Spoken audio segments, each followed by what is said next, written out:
Donc Théo, il y avait beaucoup d'activités de transport de matériaux. Tu as parlé du fumier des casernes ici à Etterbeek qui devait être évacué. Est-ce que tu peux expliquer comment ça fonctionnait ce travail-là?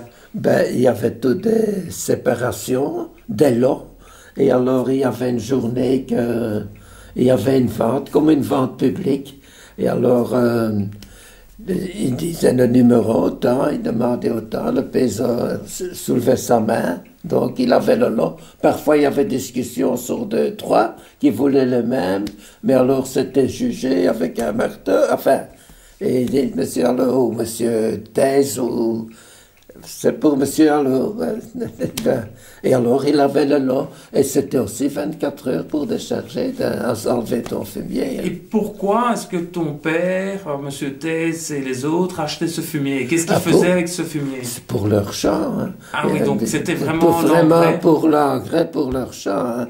Et de la chose du cheval, comme c'était déjà un moment à la caserne, c'était souvent, avant l'hiver, on le laissait encore un moment ensemble, qui pourrissait bien, et alors, à la fin de l'hiver, il le mettait dans la terre et pour le semer l'année après dessus. Hein. Mais les chevaux de la caserne devaient produire du fumier en permanence? Ah ben c'était les chevaux des militaires. Il y en avait, je ne sais pas combien, 200 Etterbeek, ou combien il y en avait dans les casernes. Il y avait tous les mois de l'eau presque. Pas tous les mois, mais quand même. Donc il y avait une activité constante toute l'année d'évacuation. Et c'était comme une vente publique. Il y avait 30, 40 personnes. Je me rappelle, j'ai une fois été avec eux au début de la guerre. Et tous ces gens étaient là, avec des cigares et potés. Et alors, ils se connaissaient. Hein.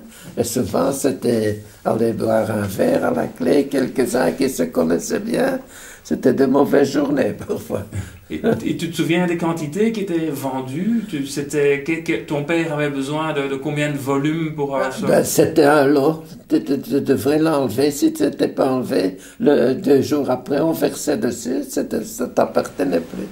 Donc, je crois que mon père allait chercher 4 charrettes. 4 charrettes? Oui, donc, parce que la chose de cheval, c'est pas tellement lourd, mais ça devait être 4 fois 1000, non, pas 1000 kilos, 600-700 kilos. Hein. Par charrette? Oui, c'était de l'eau de 2-3 000 kilos quand même. Hein. Ouais. C'était un fameux tas, comme il y a parfois chez vous autres, et alors... Et vous le mettiez où ça alors?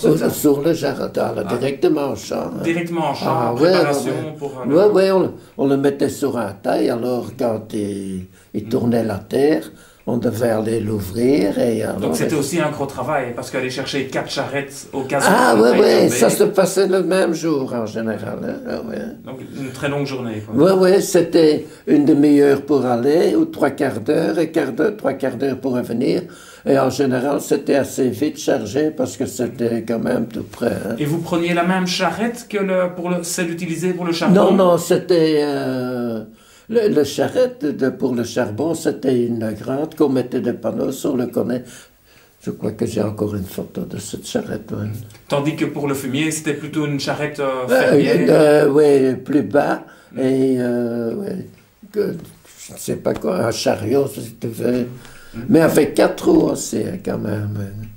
Mais pas avec des brancards. Oui, mais quand même avec des brancards. C'était un cheval qui tirait le... C'est marqué, hein, toujours, ouais. Après.